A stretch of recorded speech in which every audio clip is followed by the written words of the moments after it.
your connection with Tettenhall College goes back a long way. You were actually a pupil there. Yes, I went in 1963. I think that's its centenary year. Yes, it would be. And I was there for a year or so when Mr. Fieldhyde was there, and then Mr. Dale took over. Yeah, yeah. Good memories? Oh yes, I enjoyed it. Yes, yes, it suited me. Yes, it was a nice setting. I had very good teachers, and there was the theatre there, which we'll go on to talk about, which was a great attraction. Oh, and I made a habit of being in charge of everything. I was president or vice president and weather monitor of anything going. So yes, I got on well, and yeah. Are there any teachers you particularly recall from that time? Yes, Alfie Smallwood, who started the GNS, which is the sets I did, and he taught, one of me was taught German, and he was just brilliant, and it was only, he taught me to solve incomprehensible passages by solving a code. It was only later that I discovered that he and his wife had been at Bletchley Park. And I went to Bletchley Park and I said, what can you tell me about Alfie Smallwood? Oh, they said, give us a minute. And they produced everything. He was given a false rank. He worked for Turing's deputy. He worked on decoding the messages to the North Atlantic convoys. Absolutely amazing. And he never let on a word all that time. And yes, he had taught me how to decode things by looking for things you might recognise and solving from one clue. Like if you knew, well, as you know, the messages had the weather forecast on the end, so you could guess what the weather might be and you think, oh, well, I've got that word, and solve. And so, yeah, and Mr. Hancock, of course, he taught me British Constitution and also gave me a lot of my jobs, like editor of the school magazine for the year and president of the History Society and this, that and the other. Yeah, so... And what was the school like then in terms of the buildings and where you were studying and so on? Well, there was the Jacks Block, it was there, and I remember some sort of prefab sort of tennis court things next on the end of the Jacks Block, wedged between there and the school chapel. I don't know if they're even there now. They were green, half timbered things, not very warm, in fact very cold. And the arts block ran down the playground, and that too was wood and plaster and cold. Towers was worthy of exploring in that the internal drains that ran with water and the octagons weren't used very much. We discovered when we were doing our Lanthe the rusty tank under the stage for the waterfall, because one of my friends fell into it. Oh, no. Yes. He was lucky he didn't injure himself because it was very corroded and jagged. I think Alex had converted the large... Oh yes, the big thing that was really attractive was Freddie Hill converted, drew up the designs and converted the tractor shed into the library, the Georgian library with the splendid phoenix bird fireplace and all that. That was a very beautiful transformation, that was. But and the chapel... I don't know what colour it is now, I haven't been there for a bit, but Freddie painted it in what colours you can only call Aston Villa. I don't know whether it still is, but it was very claret and pale blue. Which that wouldn't go down very well in Wolverhampton, would it? It didn't, no. I don't... I think the Jacks Block's been extended, or it was extended when I was there, nearer towards the theatre, back of the theatre. Was it single story when you started? It probably, no, they added the second by then. Yes, yes. It might have, the end might have been single story near the theatre, but the other end, the big school end, no, we had chemistry and physics upstairs. Yeah. Yes, they still do. So Yeah, they still use that. yeah, Yes, yeah. upstairs. So you got involved, obviously, with the theatre. That was something a Yeah. passion for you. Yeah. Yes, because it's a marvellous box of tricks, really. It's very unusual, I think, as a school theatre to have big wings, a back wing and flying space, and trapdoors. It's really capable of all sorts of things. I mean, they used to do... I remember the whole auditorium was scaffolded into a Greek arena for Philoctetes, it's called, and that was lent itself to that. But for the GNS productions that I did, and I was in school plays and that, the big wings and the flying space and the trapdoors really lent themselves. You weren't confined. You're only, well, the extent of your imagination and the budget. As always, yeah. Yeah, so the budget. yeah, well, it's a bit like when I went from Tettenhall GNS Society to the Crescent, the first production I did there, they didn't tell me about a budget, and I was surprised that I'd been under the figure they recommended, because I later got into trouble spending it. for spending. Yeah. So what do you remember about school productions? You say that they were sort of done in January, is that right? Yes, they were. They were frequently deep snow and ruts of ice on the drive, and we thought nobody will come, and people got very cold. I remember there was a sort of fight on those descending stairs down into the theatre one evening. A daughter wanted the mother to take off her coat because she wouldn't need it sat on these chairs in there, and the mother was determined not to give up the coat. And anyway, when it was wrested off her, the water bottles tied round her to keep her from the cold were revealed, because that fireplace didn't actually heat. It was very cold in there. We had an English master who was a producer of a lot when I was there, and apart from Shakespeare, like Richard II, where we actually stabbed the actor and drew real as well as fake blood, I think we did a lot of left-wing things. The audience didn't seem to mind. In terms of it, did put their attention span to the test, but we did Boris Godunov, where I had a 20 or 25 minute monologue, and somebody fainted behind me. Not in the audience, but on stage. And then we did Caucasian Chalk Circle, which coincided with the invasion of Czechoslovakia. Oh, the Prague Spring. Yeah. Prague Spring. And it actually fitted very well, because an old regime was thrown out summarily, and that fits the plot very well. So that'd be what, 1968, I think, wasn't it? Something like that, yes. Yeah. I can't remember what else we did, but for a public school, our choices were very social and had political standpoints, but we weren't beating the audience over the head. So quite avant-garde. Oh, yes. Yeah. Yes. Well, there weren't many people doing Chalk Circle or whatever.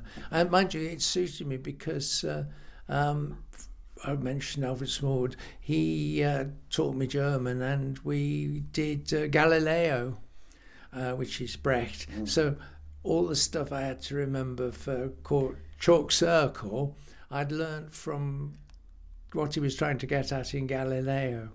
And it's funny, actually, I've noticed that a lot of the productions now are coming back that we did then, like Galileo was done not so long ago at Stratford. And I think it's the age of the directors, I think, or somebody in power, because they all remember what they did for A-level. It becomes nostalgia, I suppose. Yeah, definitely, yeah. So you enjoyed performing Yes, You're playing a lot of roles, obviously, in these things. Were you actually doing musicals at that time? Was it all serious plays? It was all serious plays, very serious plays. Sounds like it, yeah. Yes, the Shakespeare. Oh, mind you, the first, I think what gave me the taste for it was the very first production I saw was, I think it's called The Three Cavaliers, that involved portraits coming to life and a staircase and a gallery, and it was just astonishing, the set, and then the acting, and then I remember it was stunning, a production of Peer Gynt, where people had copy-dexed cotton wool ears, extending their ears like Dr. Spock, and absolutely magical effects. So it was amazing, really. It sounds from what you're saying that you were also taken with the production values. You were interested in that side of it as well. Yes, I often said that, well, I still do, which is why I've got pictures of productions with no actors on, because I reckon they made the sets look untidy. so yes, it was the lighting, the sound, and what you could build there. Yes, I mean, that combined with the Grand Theatre was going through a particularly good period where I think the pantomimes were imported Derek Solberg productions from Birmingham, and they were amazing. For instance, they can't do it now, I gather, at the Grand, because they've built offices under the stage. But I remember the stage in Mother Goose opening up to a full-size swimming pool. Oh, yes.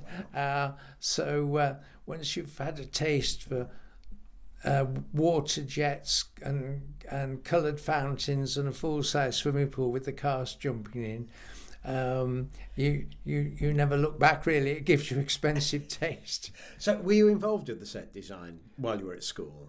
No, the answer is no. Apart from painting it, I didn't design any productions till after I'd left. I just left when the GNS Society started, and the first production was Gondoliers, and two friends and we made the gondola. We had to do it half size because gondolas are apparently 33 feet long, right, and 15 was the most we could cope with. So this was after you'd left school, the GNS Society started and you got involved? Yes. What happened there then? How did you get involved with that? Well, it's lots of friends were in it. It was something new, and it had got very good people. I mean, Mr. Smallwood was the conductor, and there were professional musicians. There was a good orchestra, and it was helping out with the gondola gave me a taste. And then, of course, I was allowed free rein to do what I like with the settings of the other productions I did. I was just trusted, and nobody mentioned budget. I don't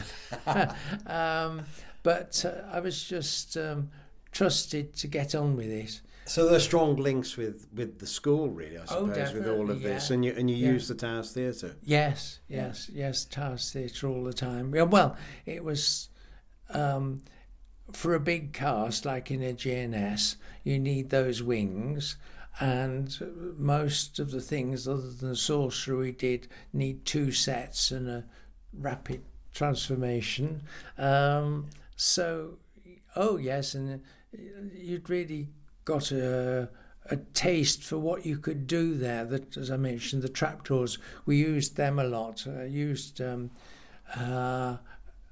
the island, the apparition out of the water, was a trapdoor, and in Sorcerer we used a traffic camera motorised lift under a trapdoor to do an elevating teapot with the fireworks in it. So you see, we were just allowed to run wild, really. It's very ambitious, though, really. Oh yeah, yes. And having gallons of water tipping down the set. Well, this is the point I was going to make, yeah. you know, because obviously there's the Colonel Thornycroft's waterfall at the back, and you sort of, to some extent, recreated it, didn't you? Yes. What happened? Well, it's believe it or not, everything I've done involves research. So you find that, in particular, Iolanthe has been condemned for the last 25 years to the bottom of a frog-infested stream. Well, the concept of Iolanthe wandering on, when they welcome to their hearts again, the fairies welcome her back, just to wander on looks a bit naff. So I thought, no, she's got to come up out of the stream and preferably out of water if at all possible. So I built a big tank of water that the waterfall landed in and put her trapdoor just slightly forward, and so we covered her in glitter and that, so it looked like water coming off her. When she emerged up a ladder and out of the trap, well, you couldn't see the ladder, when she emerged from the water, you see, so it was in keeping with the plot. And it wasn't just in keeping with the plot, it was in keeping with Colonel Thornycroft's vision for theatre as well. Yes, well, that's the other thing. Yes, I was in exactly the same spot that his water fell and landed. And so I couldn't backlight it with stag's antlers, with gas mantles. But we did build basically a big cheese wedge in a recess, and waterproofed it. And whereas he had tanks on the roof, I had a pump and what I think is called a sparge pipe. It's a very wide pipe, the full width of the waterfall, with millions of holes in it. And so it's sent down a torrent out of sight at first, and then was recycled. So as long as you kept the water pure, it would look very good and do well.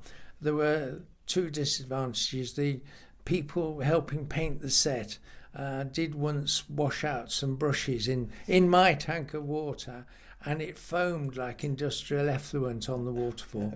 And then also there's a lot of piers, the men's chorus, hanging about in Iolanthe. And in Act 1, the torrents of water caused some of them a problem standing on the stage for so long next to all these torrents of water. They were dying to nip off. Yeah, use the facilities. Yeah. So it was that theatre, what you could do in terms of its facilities was very good. And I also developed contacts to help, like we're talking about budget. Well, I found out that where the BBC sets from Pebble Mill were scrapped in Cannock, and so I made my way there and negotiated the purchase of various bits which I could then repaint or repurpose. I mean, I had bits of Basil Brush, Doctor Who and Poldark, all reconverted. So when we watch the old Poldark, yes, we might see bits of your set there. Yeah, yes, you will, because there was a backdrop, I remember, of St Paul's in London that I didn't use as St Paul's in London, but that was a beautifully painted circular armoural backdrop.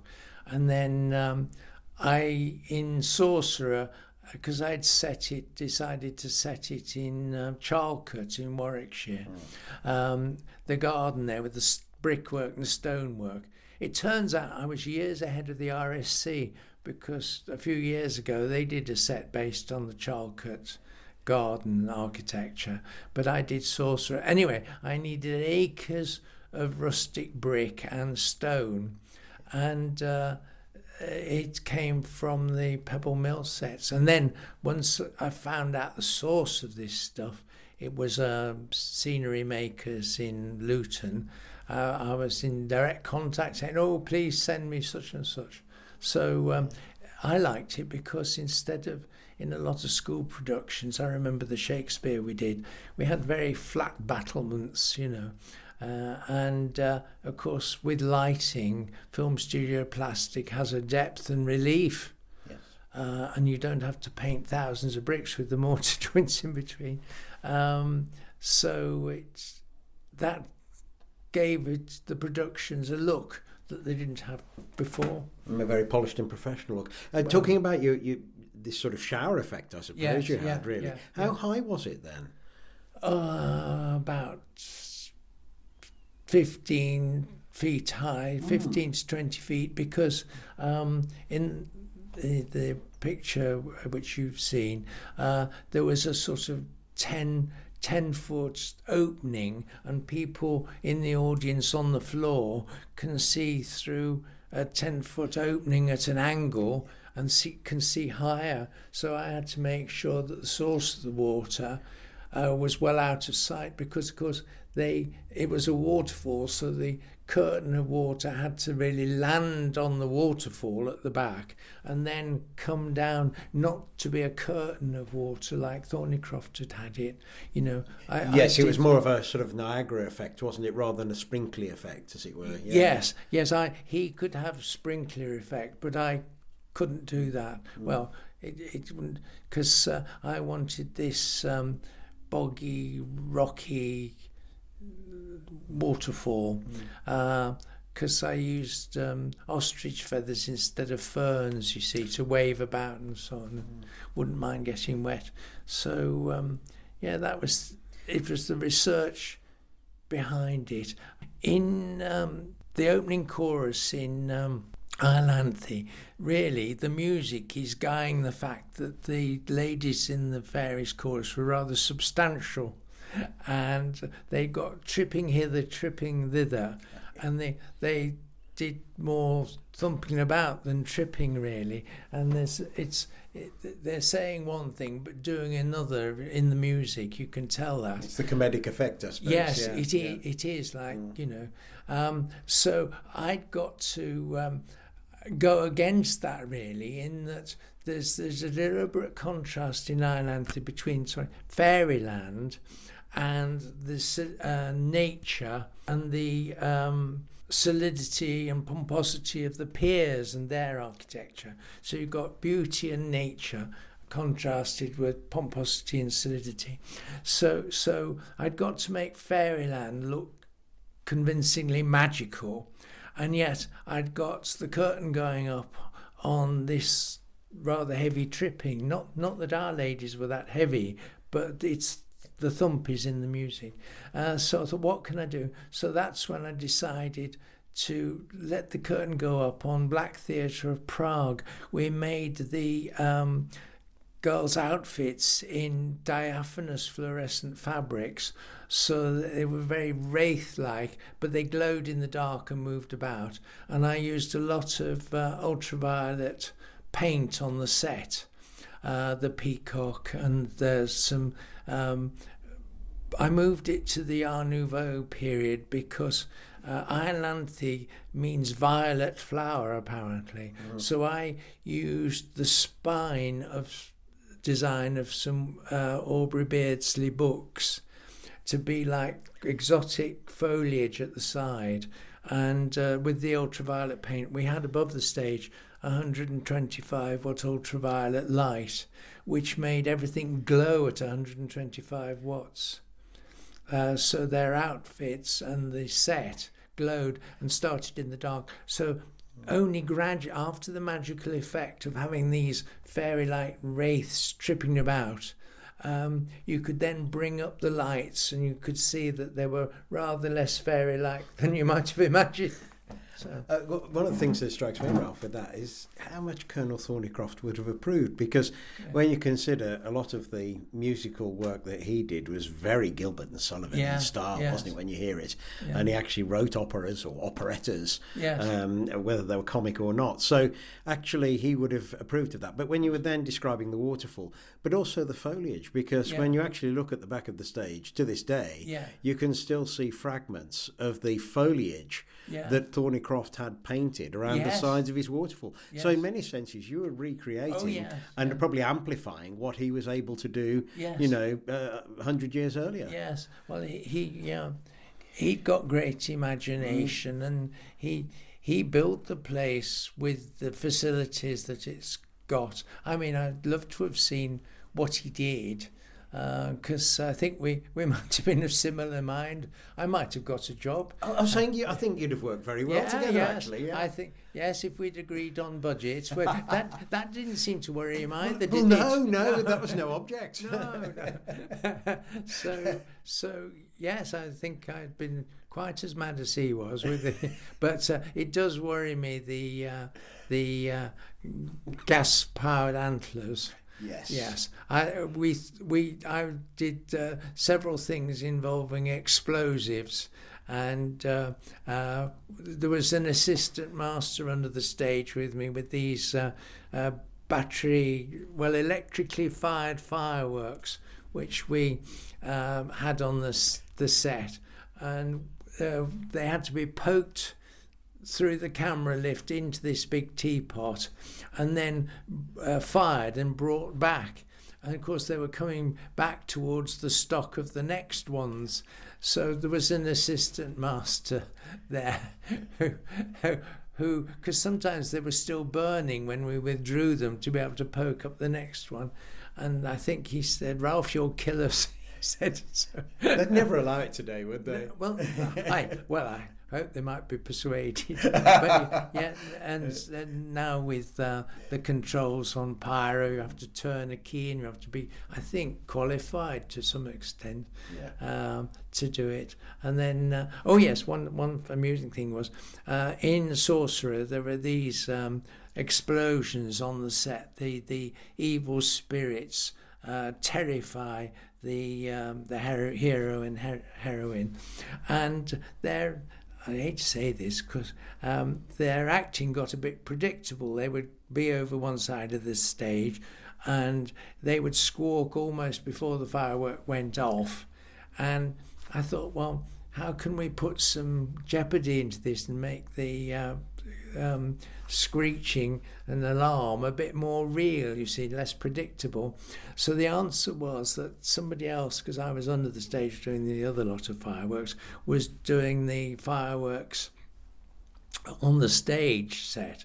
So without telling him, I renumbered the wiring. And so when he let off what he thought was number one, which would be downstage left or right, was actually at the back or something. So the cast never knew which firework was going to go off, so their screams were real, because sometimes they were really quite close. Anyway, what was said to me afterwards, but I said, well, your acting was absolutely first rate, it was wonderful. But that was...